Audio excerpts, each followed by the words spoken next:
Hello বন্ধুরা, তো আজকে চলে এলাম সম্পূর্ণ একটা নতুন ব্লগ নিয়ে, দেবিকাস ব্লগে আরেকটি নতুন ভিডিও নিয়ে। আজকের ভিডিওটা তারাপীঠ মহাশ্মশানকে নিয়ে ভিডিও।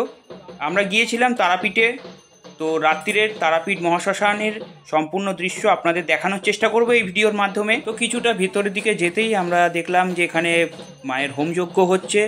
এখানে মা কালী, মা তারা, মা ভবতারিণী, বাবা ভোলানাথ, বিভিন্ন দেবদেবী, বামাখ্যাপা এবং আরও ভেতর দিকে গেলাম।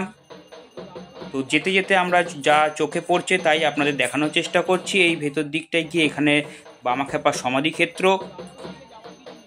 এবং এখানে অনেকে পুজো দিচ্ছেন, আপনারা সেটাও দেখতে পাচ্ছেন। এখানে অনেকে পুজো দিচ্ছেন, আপনাদেরকে আরও ভেতর দিকে দেখানোর চেষ্টা করবে। এখানে মায়ের পাদপদ্ম আছে, এখানে সবাই মন্দিরে পুজো দেন।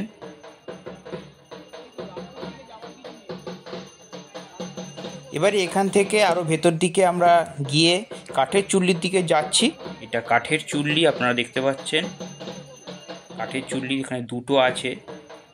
সম্ভবত আর ভেতর দিকে যাওয়ার সাহস হয়নি, কারণ একটা ভয়ঙ্কর ভয়াল পরিবেশ এখানে। ওই দূরে মা তারাকে নিয়ে কিছু তন্ত্র সাধনা সম্ভবত চলছে, আমরা আর যাইনি।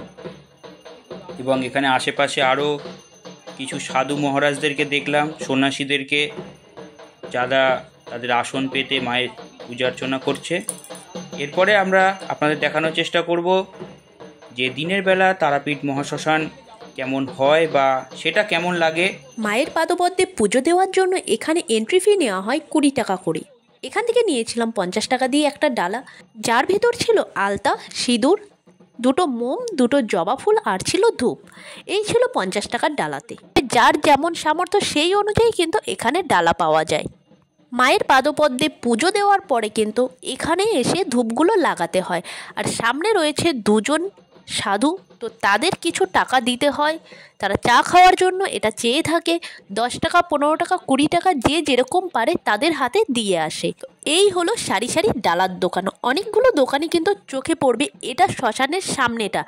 আর মায়ের মন্দিরে পুজো দেওয়ার জন্য কিন্তু ভেতরে অনেক ডালার দোকান আছে। এর পরের ভিডিও কিন্তু হাওড়া থেকে তারাপীঠ কিভাবে যাওয়া যায়, এক রাত এক দিনে কিভাবে পুজো দিয়ে আসা যায়, হোটেল কোথায় পাওয়া যায়, কত ভাড়া, সমস্ত ডিটেলসে কিন্তু এর পরের ভিডিও আসতে চলেছে।